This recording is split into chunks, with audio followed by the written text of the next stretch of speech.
Hello learners, welcome back to Type of Semiconductor Chips Part 2. In the previous part, we discussed semiconductor chips and ASICs. Now, let's continue our journey and explore the remaining chip types and their importance in today's technology-driven world. Let's get started and let's simplify.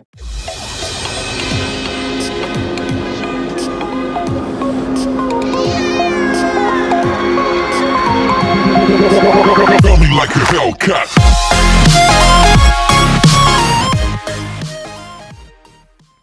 FPGA, well known for flexibility and reprogrammability.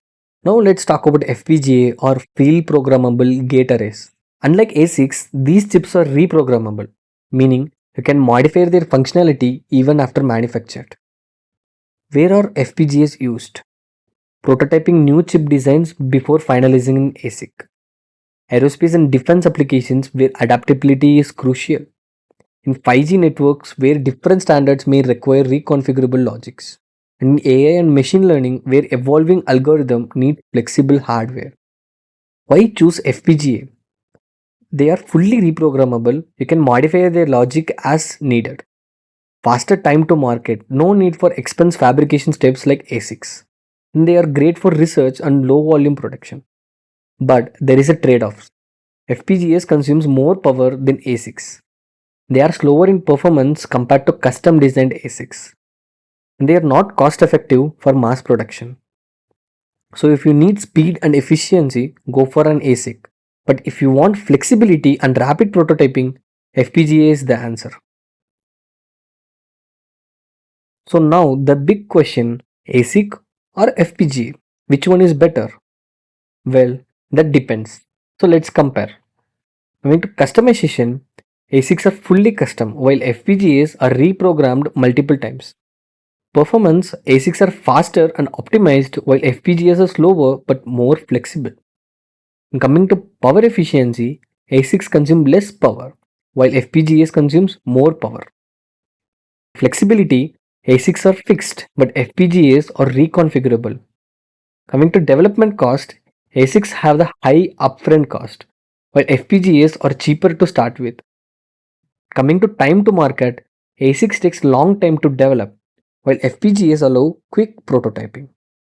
ASICs are best for high volume, power efficient, performance critical applications, and FPGAs are ideal for prototyping, research, and applications requiring reconfigurability. So, when should you use which? Let's break it down. When to choose ASIC versus FPGA? Here is a simple rule of thumb. To choose ASIC if you need high performance and low power consumptions. If your design is finalized and won't change, and you are producing chip in large volume to justify cost. Choose FPGA if you are still in design phase and need quick iterations, and if your application requires frequent updates, and if you need small scale production or prototyping. The right choice depends on your needs. If you are designing a commercial processor, ASIC is the way to go.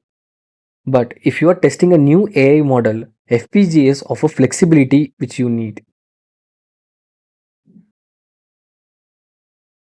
Coming to microprocessors, the powerhouse of general computing, microprocessors are the heart and brain of computing. Whether it's your laptop, gaming console, or smartphone, there is a microprocessor inside running all the complex instructions. Unlike MCU, microprocessors require external memory, input-output controller, and other peripherals. They can be found in personal computers, servers, high-performance systems, and mobile devices. So key features of microprocessors are they handle complex computation and runs multiple applications. They are used in desktops, laptops, gaming console, and even in cloud servers. They are designed for speed and efficiency to process data quickly. Some popular examples include like Intel Core i9, i3, i5, and AMD Ryzen, and Apple M1, M2, and ARM Cortex chips. Now let's talk about microcontrollers which have simpler real-time control tasks.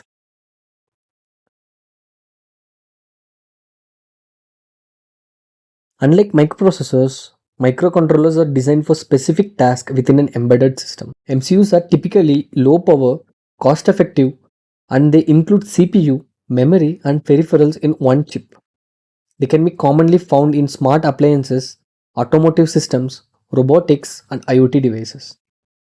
Key features of microcontrollers are their single chip solution, which integrates CPU, memory, and input peripherals in one chip.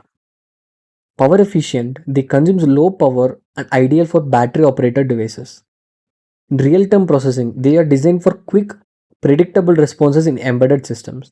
And they are cost effective, cheaper than microprocessors for dedicated applications. Their compact size requires minimal external components, reducing PCB space. They are used in embedded system. You can find them in IoT devices, automotive ECUs, medical equipments, and consumer electronics. MCUs are the smart brain behind automation, controlling everything from washing machine to a smart sensor. Where do we find microcontrollers? In smart appliances, controlling washing machines, microwaves, and refrigerators. And in automotive systems, they are managing airbags, engine control, and dashboard display. In IoT devices and robotics, they enables automation in smart homes and industries. They are power efficient and cost effective and perfect for real-time control applications.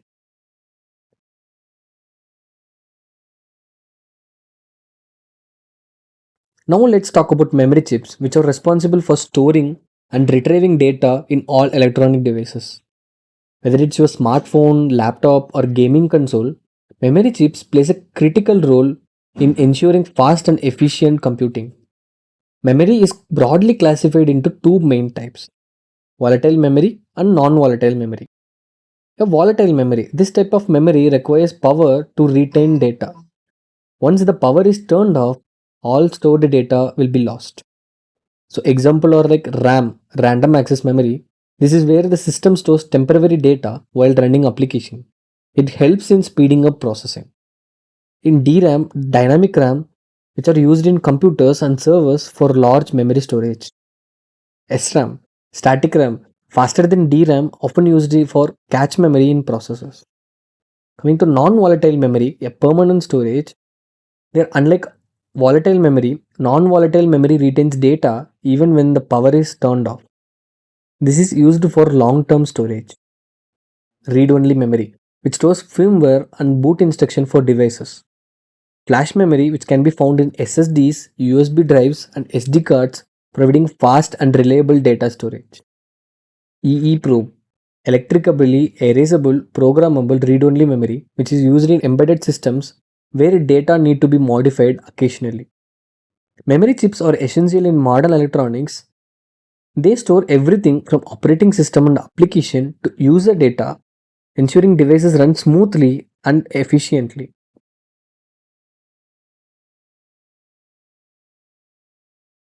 Now let's talk about system on chips, SoCs, the ultimate integration of technology.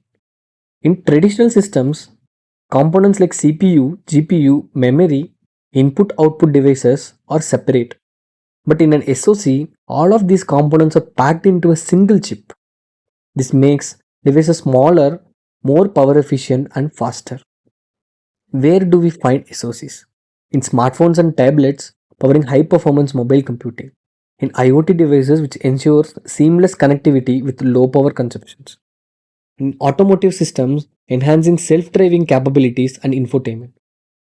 So, key features of SoCs are they are highly integrated, reduces power usage and physical space. They are optimized for performance. They are designed for specific applications like AI or mobile computing. They are energy efficient, which is essential for battery operated devices. Examples of SoCs are like Apple A series, which are used in iPhones. They are optimized for mobile performance. And MediaTek Dimensity and Qualcomm Snapdragon used in Android smartphones for high speed processing. And in Tesla FSD chips, a custom SoC designed for autonomous driving. So SoCs are everywhere, making our gadgets smarter and more powerful while keeping them compact.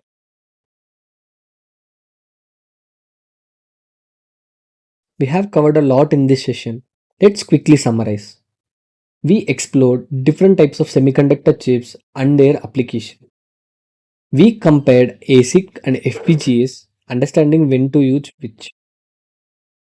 We looked at microprocessors, microcontrollers, and memory chips.